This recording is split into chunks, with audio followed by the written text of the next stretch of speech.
I'm sure you've seen this red Solo cup enough times to know it's a commodity at any frat party in college. Edwin's planning on hanging out with some friends tonight to celebrate the end of finals. He's especially excited to drink. But does Edwin know how much alcohol is safe to drink? No? So maybe we should show you in terms of chemistry. So first and foremost, we need to find the volume of blood in Edwin's body. So blood makes up about 7% of the human body weight. So we're going to take Edwin's weight and multiply it by the standard conversion factor of 70 milliliters of blood per 1 kilogram of body weight. So Edwin weighs 180 pounds. So this means we need to convert this into kilograms using the following conversion. We get 81.6 kilograms.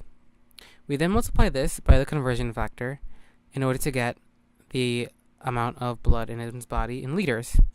The resulting blood volume will affect the concentration of alcohol in his body.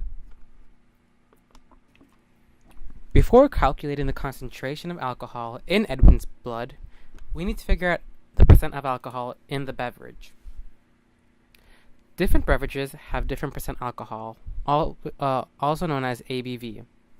Liquors have 37%, wine is at 11.6%, and beer is at 4.5%. Oftentimes, we will see this number as a proof on the label of a alcoholic beverage. A proof is just 2 times the percentage. Our next step is to convert percent alcohol to molarity. So let's find the molarity of ethanol in a beer. Molarity is equal to moles of ethanol per liters of fluid. We know that there are 12 fluid ounces of liquid in a beer, and 4.5% of that is ethanol. So we get that there's 0.54 fluid ounces of ethanol in a beer.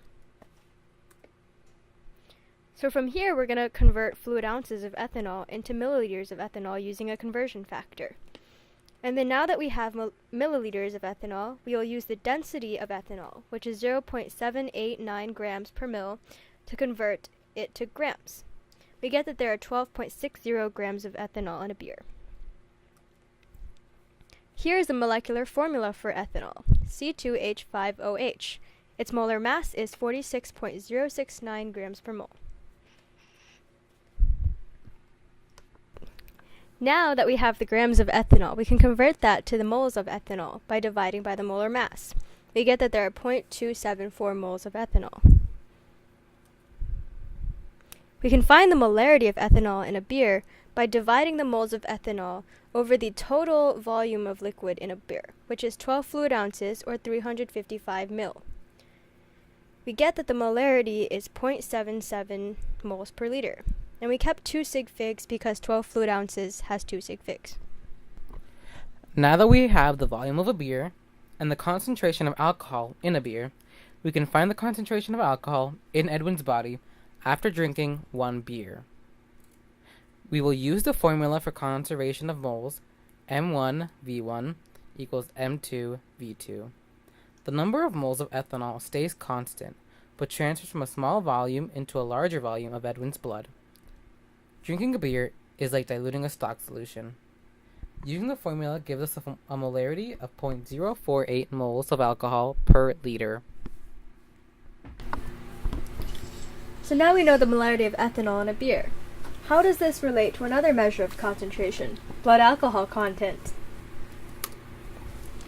Blood alcohol content is grams of ethanol per 100 milliliters of blood. It's the universal method of measuring intoxication. Here's a chart that shows blood alcohol content after a certain number of drinks for males and females of varying body weights.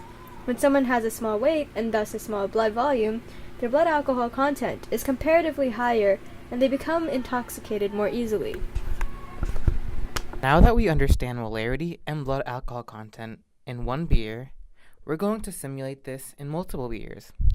We're going to use red dye and water to simulate the change in concentration of alcohol in Edwin's blood.